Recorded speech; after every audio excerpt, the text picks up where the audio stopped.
Hey, everybody. I am Derek Price, and today I want to share an essential principle that can profoundly impact your approach to achieving balance in life.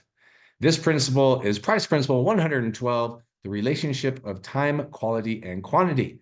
And in our journey through faith, family, fitness, and finance, and ultimately the entirety of the 4XF framework, we often struggle with finding balance between these areas. And heck, that's why we're here. And many of us believe that balance means giving equal time to each area. But that's a misconception. You see, today we're going to explore why quality matters more than quantity. And by understanding this principle, I hope this helps transform your life and bring you a little bit more balance. So let's start off with the what. What is this principle about? Well, Principle 112 teaches us that true balance is not about the sheer amount of time dedicated to each area of our lives. Instead, it's about balancing longer periods of time or quantity with shorter, intentionally focused periods of high quality interaction. This principle is about making the most of the time that we have by ensuring that our engagements are meaningful and impactful, even if they're brief. By focusing on the quality of our time spent, we can achieve the same, if not greater, balance and fulfillment as we would by spending larger and longer, less intentional periods in each area. Okay, so sounds great. Why is this important to me? Well, understanding this principle is crucial because it addresses a common misconception about balance. As our responsibilities grow, it becomes unrealistic to spend equal time on every aspect of life. And by focusing on quality, we ensure that even with limited time, our engagements are impactful. And this approach helps prevent burnout. It helps prevent the burning the candle at both ends. It helps and enhances in personal satisfaction and allows us to maintain harmony across a multitude of different areas of our lives. It's about being fully present and intentional and making most of the time that we have. Let me help you out with this, and I'm going to tell you a little bit of a story. You see, when I was in practice as a chiropractor in the early 2000s, it would not have been unusual for me to see upwards of 100 patients in a day. Now, if you're like me, you probably just hit pause, probably even called BS, and said, let me run the math on an 8-hour day. And if he's seeing 100 people and he's taking a bathroom break and going to lunch and doing these other things, he can't have been spending more than 3 to 4 minutes with a patient. And I'm going to tell you something, you're absolutely right. But how was I meeting and exceeding the patient's expectations would be the next most important question. Well, let me explain this. I put effort into ensuring that the moment the patient walked through my front door, that's where our interaction starts, that they felt important. And my staff knew their names and they personally walked them back to their rooms. And they completed all of the small talk and the, hey, how you doing conversations for me. And they settled the patient comfortably into the room, handled any other questions. And when I walked into the room, I gave that patient 100% of my time, focus, and attention. I was knee to knee, eye to eye, and deeply connected with this human being, deeply present, without any interruption or distraction. And I would ask very clear questions and then reiterate exactly the response that the patient gave so that they knew without a doubt that I had heard them. And from that, their confidence in the outcome was set. And I would simply deliver treatment and inform them when to return, what to do between now and the next time I see them, and wish them a great day. And I'd move on to the next room. So I'm going to pause you again.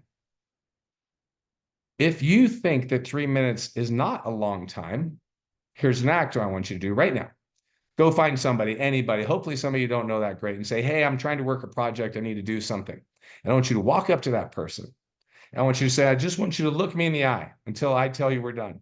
And I want you to set your timer down. And I want you to sit 6, 7 inches away from this person and just look them in the eye for 3 minutes and let me know if that feels like a long time to you. Time is a perception. When we're intentional and we bring quality to the equation, we can overcome the quantity with quality. So what lessons do we get out of this whole thing? Well, let's start with number one. Quality over quantity. The depth and significance of your interactions are more important than the amount of time spent. High quality engagements leads to more meaningful and lasting impact. Number two, effective engagement. Being fully present and intentional during interactions can create more impact than longer, less engaged periods. And it's about making every moment count. Adaptability. Adjust your approach to balance based on varying demands and responsibilities. You see, Life is dynamic. We don't control all the variables, as we learned last time with expectations and reality. And so it should just be your strategy to always find balance. Use intention, use quality when you don't have quantity to give. And efficiency, like the example I gave as a chiropractor, when I optimize the patient interaction, find ways to achieve more with less time by enhancing the quality of your effort. Efficiency in actions leads to greater accomplishment. So how do we apply Price Principle 112 across all four pillars? Great question. Glad you asked. Let's start with faith. How about this? Focus on the depth of your spiritual practice. Even short, meaningful moments of prayer or meditation can be more impactful than longer, distracted sessions. For example, if you have a busy schedule, set aside a few minutes each day for focused, undistracted reflection or spiritual reading. Family, create memorable, high-quality experiences with your family. Even if time is limited, plan activities that foster connections and presence, such as technology-free dinners or a short but meaningful outing. Fitness, prioritize the quality of your workout. Prioritize quality workouts that are efficient and effective over longer, less focused, drag-on type of sessions. It's not how long you're in the gym, it's what you do while you're there. And incorporate high-intensity interval training. This is just an example, like HIIT training or focus strength training sessions that maximize results in shorter time frames. Finance. Focus on high-quality financial decisions and actions rather than numerous, less impactful ones. And spend time on strategic financial planning and investments that offer significant returns rather than spreading your efforts thin across the multiple small financial activities that really don't mean anything. So let's wrap up. And thanks for watching this long. Conclusion. In conclusion, Price Principle 112 is about understanding the relationship between time, quality, and quantity to achieve a genuine sense of balance in your life. And by prioritizing the quality of your engagements and being fully present, we can create meaningful and impactful experiences across all areas, all the 4 F's of our lives, even when the quantity of the time may vary and sometimes isn't in our control. Remember, we control 2 things in this world. What are they? Our actions and our attitude. Remember, balance is not about rigidity. It's not about rigidly allocating equal time to each area, but it's about creating high quality experiences that nurture growth and fulfillment. Hey guys, thanks for listening. I hope that you find this principle as rewarding as I do and as transformative as I do. So let's strive for quality in our lives across everything that we do. Hope you got something out of this today. Price out.